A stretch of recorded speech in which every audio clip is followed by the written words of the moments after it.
For centuries, we've repeated the same peaceful story of the resurrection, but deep in the mountains of Ethiopia, ancient Ge'ez manuscripts whisper a version no one is prepared for. When researchers finally decoded these hidden texts, they uncovered resurrection accounts filled not with gentle triumph, but with divine fire, fearsome signs, and judgments erased from Western tradition. Why were these details preserved only in Ethiopia? Why do they describe Jesus far more terrifying than the one we know? And why have these accounts remained untouched for over 1,500 years? The answers buried in the Ethiopian Bible could rewrite Easter as we know it and unravel everything we thought the resurrection meant.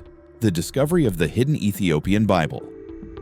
There was a quiet moment in the spring of 2025, high in the mountains of Tigray, that changed how billions of people will ever think about Easter again. Dr. Elias Bekele, a respected Ethiopian scholar who had spent 20 years begging for permission, finally walked into the locked treasury of Abagarima Monastery. The monks, dressed in white robes and carrying oil lamps, brought out two giant goatskin books that looked older than time itself. Elias had seen thousands of ancient manuscripts before, so he thought this would be the same. At first, he thought it might be just another old gospel book, like the hundreds of copies sitting in museums that no one ever looks at twice. Elias's heart must have skipped a beat when the special camera started to glow under the pages. This wasn't just any Bible. This stone-hard goatskin wasn't a normal gospel. It held a terrifying secret, hidden verses and pictures showing the risen Jesus in a way no church has ever taught. The pages had detailed descriptions of a resurrection that made grown soldiers fall down dead from fear and left the disciples screaming for days.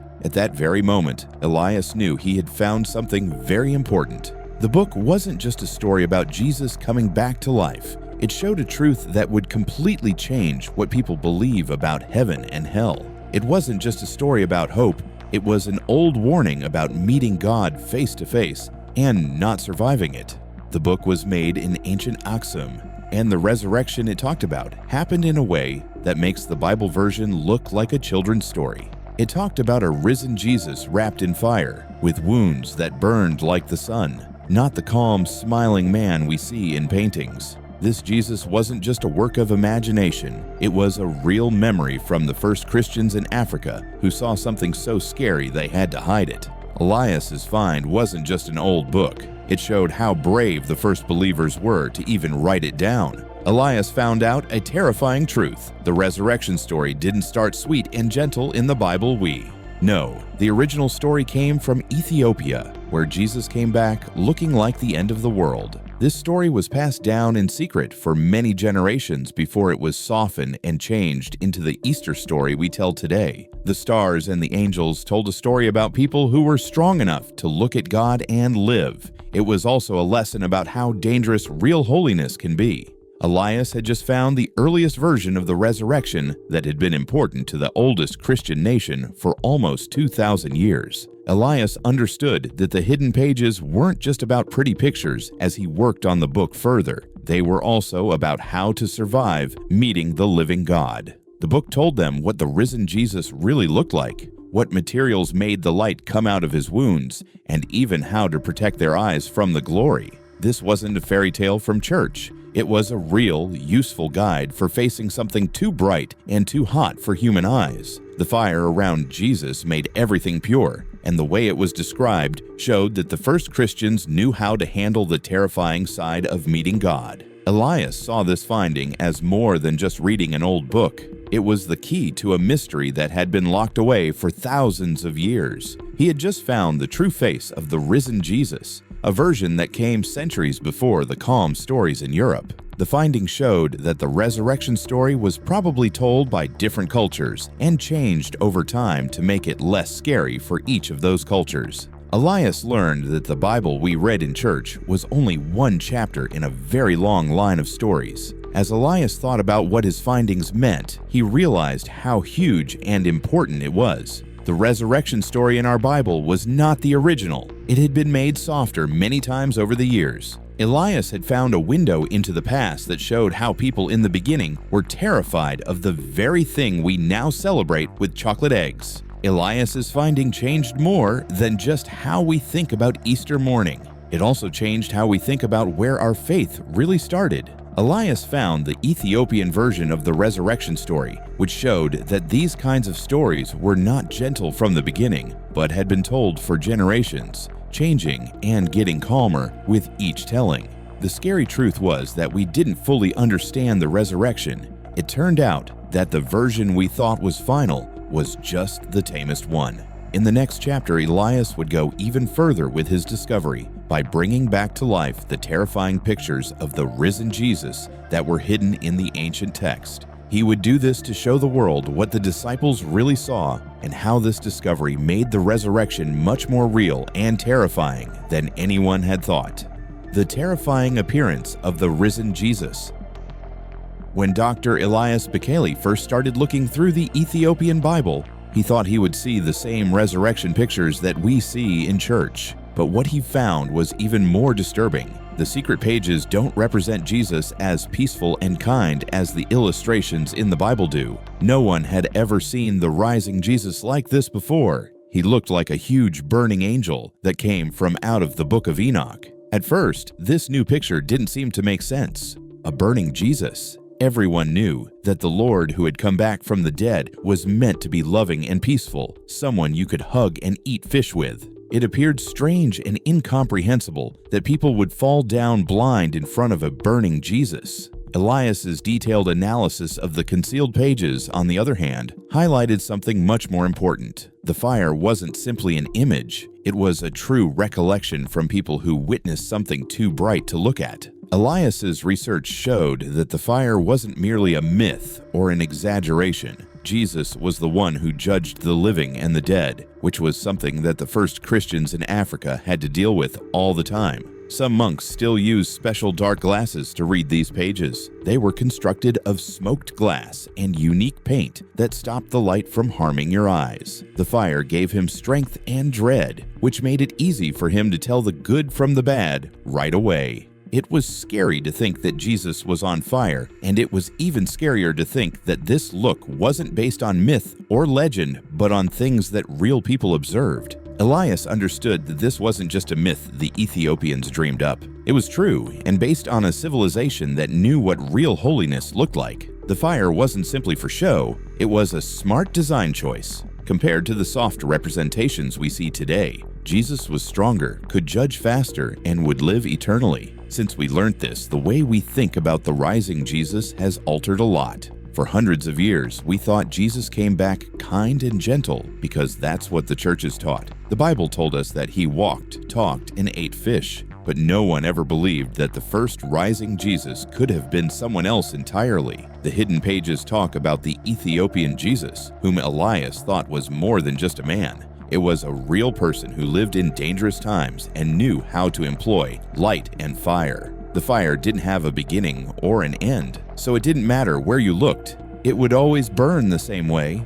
The first Christians required this kind of information to keep alive. They didn't want a Jesus who looked safe or fit into a nice story. They just wanted one who was real. The more Elias learnt, the more scared he grew. This wasn't just about changing the vision of Jesus. It was about changing how we thought about meeting God. For hundreds of years, we had been taught that the resurrection was lovely and safe. The fire really indicated that meeting the risen Jesus might have been the most perilous thing that had happened to anyone. This discovery destroyed the belief we've held about the resurrection for hundreds of years. We thought we knew everything until we saw the fire. The Bible's kind Jesus was an image of something bigger than life. The fire Jesus, on the other hand, was founded on old customs that weren't just based on religion or feelings, but on facts about the world. Elias is trying to reveal these photographs again, and the fire will keep making us doubt what we think we know. Is it possible for this kind of Jesus to love and forgive? In the following chapter, we will learn more about Elias's troubles and successes in bringing Jesus back to life. This will also illustrate even scarier things about how it fits into history and the Bible. The rebuilding of the hidden resurrection pictures.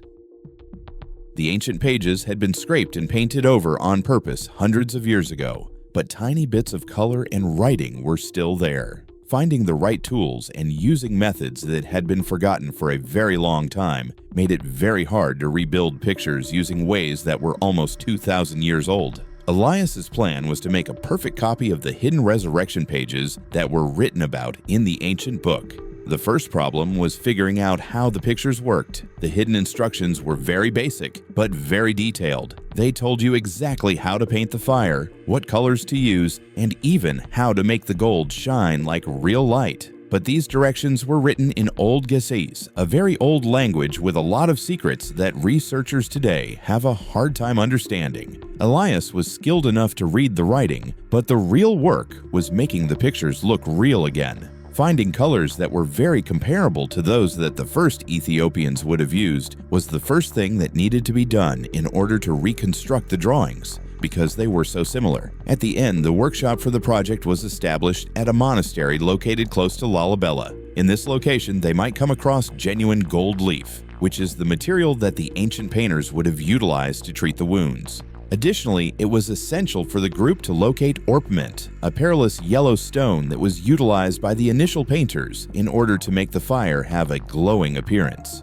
The task was made even more challenging by the fact that obtaining genuine lapis lazuli from Afghanistan required a significant amount of effort. The painting process was carried out with great caution. Utilizing time-honored methods, the painters started by applying genuine gold to the wounds that Jesus had sustained. The documents that were buried within the painting instructed that it should be created in a particular manner, with the fire being painted in layers and genuine gold being applied to make it shine. Not only was the fire shape a choice, but it was also required in order to obtain the power. Although photos that are mild tend to make people feel more at ease, the shape of the fire picture ensured that it would always be frightening, regardless of which direction you looked at it. After Elias and his team witnessed the way in which the concept was put together, everything became clear, but it wasn't easy to put the pictures together. The painting team didn't have access to the same secrets or faith as the first artists, so they couldn't fully understand how the ancients made the fire look alive. It was also hard for the team because the pictures were so strong.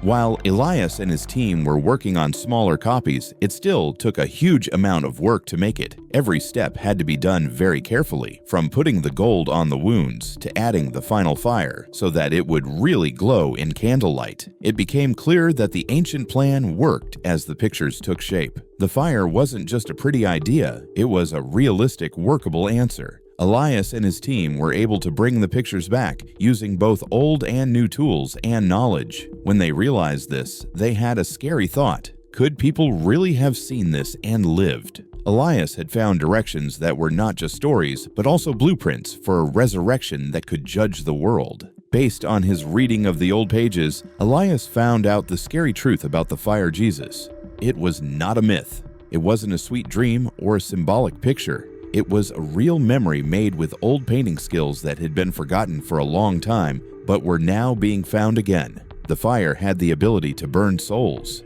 What if the Jesus in the Bible had been changed over time, losing his fire and turning into something more gentle? The Ethiopian resurrection versus the Western Bible.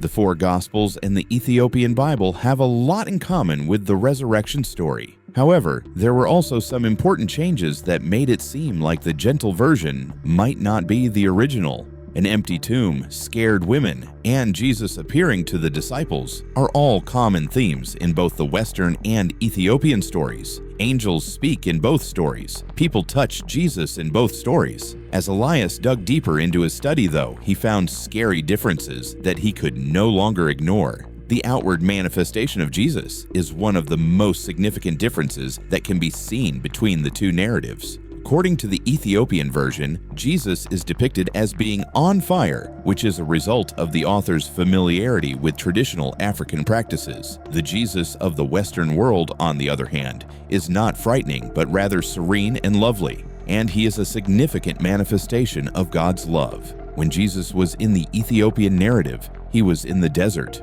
where it was scorching, and judgment was vital for life. His fire made perfect sense at that time. When viewed through the lens of the Bible, however, the resurrection appeared to be more of a miracle of kindness than a well-planned response. The scariest thing that Elias's research suggested was that the story in the Western Bible might not have been an original story at all. Instead, it looked like a cultural adaptation of the Ethiopian resurrection story, which was much older. Elias's research suggests that the Europeans heard this earlier version of the resurrection story when they traded with Africa and used it in their own churches. So, the story of Easter in the Bible, which has been thought of as one of the most important parts for a long time, may have been based on an existing African tale instead of being a completely new event. The story of the resurrection in the Bible wasn't the first one told, it was a rewriting. People with faith-based views found this finding to be a terrifying challenge. Some people think that the Easter story might have been based on an older Ethiopian story,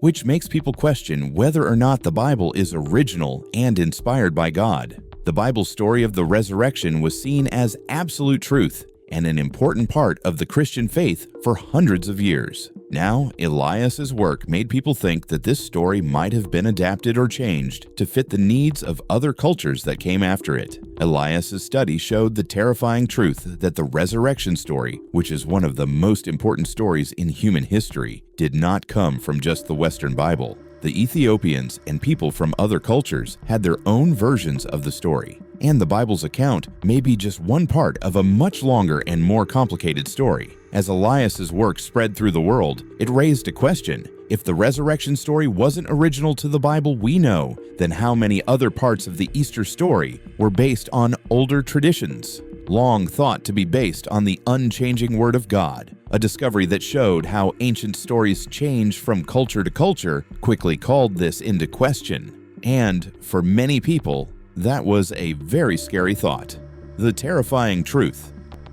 No one expected Elias's findings were groundbreaking for researchers because they challenged long-held ideas about how traditions of resurrection are shared between churches. Researchers had to reassess how they communicated Christian traditions when they learned that the peaceful Easter story came from the fire version in Africa. It became hard to tell what was real and what was gentle. Elias's research shows that ancient churches didn't merely maintain legends. They altered and softened them throughout time by borrowing from each other. The gentle Jesus was no longer only a religious representation of God's love. It was a calmer version of something that could have been too scary to preserve. But for a number of people, Elias's results had too many effects to be clear. Many people who believe in God found it hard to believe that the Easter story would not be absolutely peaceful. For a long time, people thought of the Bible as the Word of God that never changed.